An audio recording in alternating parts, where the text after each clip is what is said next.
पूनम सिंह और आप देख रहे हैं मऊ क्रांति न्यूज। स्वागत है आपका मऊ क्रांति न्यूज में। खबर उत्तर प्रदेश के आजमगढ़ जनपद से। चुनावी जनसभा को संबोधित किया आजम खान। नसीरपुर पहुंचे समाजवादी पार्टी के वरिष्ठ नेता आजम खान ने जनसभा को किया संबोधित। सपा प्रत्याशी धर्मेंद्र यादव के लिए जनता से किया मांग। बिलरियागंज आजमगढ़ के सदर लोकसभा चुनाव को लेकर सभी पार्टी अपने दिग्गज नेताओं को प्रचार प्रसार में उतार रही है। उसी कड़ी में जनपद के गोपालपुर विधानसभा क्षेत्र के नसीरपुर पहुंचे समाजवादी पार्टी के वरिष्ठ नेता आजम खान ने सपा प्रत्याशी धर्मेंद्र यादव के समर्थन में जनता से वोट के लिए अपील किया। इस दौरान उन्होंने केंद्र सरकार व उत्तर प्रदेश सरकार की नीतियों पर हमला भी बोला। सदाब्रिज राजभर की खास 2 साल तक मुरादाबाद के मजलूमीन हिंदुस्तान के वजीर आजम का इंतजार करते रहे कि शायद वो हमारे जख्मों पर मरहम रखने के लिए आए, लेकिन वो तशरीफ नहीं लाए। यहाँ सिर्फ इतना ही नहीं कहना है आपसे, बल्कि आपसे ये भी कहना है कि ये फसाद नहीं था, ये पुलिस एक्शन था, पीएससी एक्शन था, लेकिन 8 दिन के बाद मुरादाबाद का ये पुलिस एक्शन हिंदू मुस्लिम फसाद में बदल गया और बर्बाद हो गए। मुसलमान एक्सपोर्टर बर्बाद हो गए, हिंदू एक्सपोर्टर बर्बाद हो गए, और उस बर्बादी के बाद आज तकरीबन 42 बरस गुजर गए हैं। जख्म बाकी हैं, नासूर बाकी है, उसके अंदर की बदबू बाकी है, और मुरादाबाद अपने माशी कदमों पर फिर दोबारा खड़ा नहीं हो सका। लेकिन एक सबक मिला सबको, एक सबक मिला। 42 साल पहले जो सानेहा हुआ था, उससे एक सबक मिला, और उसके बाद कभी हिंदू मुस्लिम फसाद मुरादाबाद में नहीं हुआ। मैं आपसे एहतियात बरतने की जरूर अपील करूंगा, और वो इसलिए करूंगा कि बिहार से एक आग चली है, वो यहां भी दाखिल होगी और हो गई है। कहीं ऐसा ना हो इसका रुख बदल दिया जाए। सियासतदानों की अय्यारियों और मक्कारियों से अब अच्छी तरह मैं आपसे मुखातिब हूँ, उसकी सदारत कर रहे हैं। मैं आलम बदी साहब को और वो तमाम रफ़क़ा जो यहाँ स्टेज पर बैठे हैं, आपके होने वाले नंबर तालमी साहब को, भी साहब को और सबको पेश की मुबारकबाद तो नहीं दे रहा हूँ, लेकिन इस बात के लिए जरूर मुबारकबाद दे रहा हूँ कि उन्होंने बहुत कोशिशें की होंगी, बहुत मेहनत और जद्दोजहद की होगी ऐसे बिगड़े हुए माहौल में, जबकि मुल्क एक संगीन दौर से गुजर रहा है। इंसानों के बीच इंसानी रिश्ते न रह गए हों,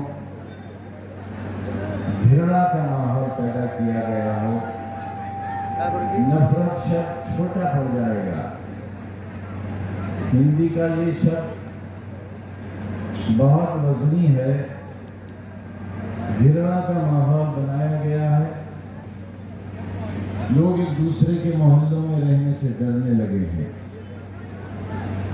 बसों में और ट्रेनों में सफर करने से डरने लगे हैं, और दिन बुना आ जाए कि यहाँ जिस तरह कांधे से कांधा मिलाकर खड़े हैं, कहीं ऐसा माहौल भी न बन जाए या न बना दिया जाए कि लोग कांधे से कांधा मिलाकर खड़े भी ना हो सकें। कुछ जिम्मेदारी है हमारी आपकी। ऐसे संगीन हालात में जब आग के हवाले हो पूरा मुल्क, अग्नि पर चल रहे हों लोग, इसलिए नहीं कि उनका कोई राजनीतिक वाद है या उनकी कोई राजनीतिक मांग है, बल्कि इसलिए कि हमारे मुल्क के सबसे बड़े जिम्मेदार ने 80 वर्षों पहले कहा था कि हर साल 2 करोड़ नौजवानों को मुलाजमत मिलेगी। लोगों ने उम्मीद बांध ली थी और ये भी वादा किया था कि हर हिंदुस्तानी के घर 20 से 25 लाख रुपया पहुंच जाएगा। बहुत नादान हैं, बहुत सीधे हैं। हिंदुस्तानी अगर इतने नादान न होते तो तकरीबन 1500 साल की गुलामी बर्दाश्त नहीं की होती, और अगर उससे भी पहले चले जाएं तो बहुत बुरे दिन देखे हैं हिंदुस्तान ने। ये उनकी शराफत, उनका सीधापन, उनकी नीति रही है। लेकिन अफसोस तो इस बात का है कि हम 7 समंदर पार के दुश्मन को भगाने में कामयाब हो गए, लेकिन आपस के रिश्तों को जोड़ने में हम हार गए, टूट गए, धोखा। हमें नमक हलाली और नमक का कर्ज अदा करने से ही वक्त नहीं मिला। हम अपनी तकदीर के बारे में सोचते भी क्या, जहां तकरीबन 100 करोड़ लोग अपनी नमक हलाली साबित करने में लग जाएं, और नमक भी किसी व्यक्ति की जेब का नहीं हो, बल्कि उस खजाने का हो जिसमें रिक्शा वाले का पैसा भी है, खेत में हल चलाने वाले उस 1 बीघे के मालिक का पैसा भी है, और कपड़े के मिल में काम करने वाले मजदूर के पसीने का पैसा भी है। बहुत छल लिए गए, अभी भी छले जा रहे हैं, और इसी में आप सब अखबार, टीवी सब देख रहे हैं क्या है मुल्क का हाल। बिहार की लगी हुई आग उत्तर प्रदेश में दाखिल हो चुकी है।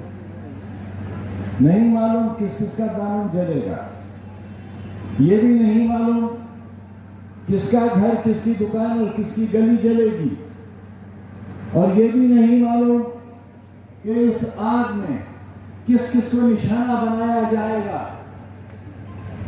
मैं ये बात आपसे इशारों के तौर पर कह रहा हूं कि बहुत चौकन्ना और बहुत होशियार रहने की जरूरत है, इसलिए कि मुझे अच्छी तरह याद है 1980 में जब मैं पहली बार एमएलए हुआ था, मेरे पड़ोस का जिला मुरादाबाद जो तकरीबन 20 किलोमीटर के फासले पर है, कांग्रेस की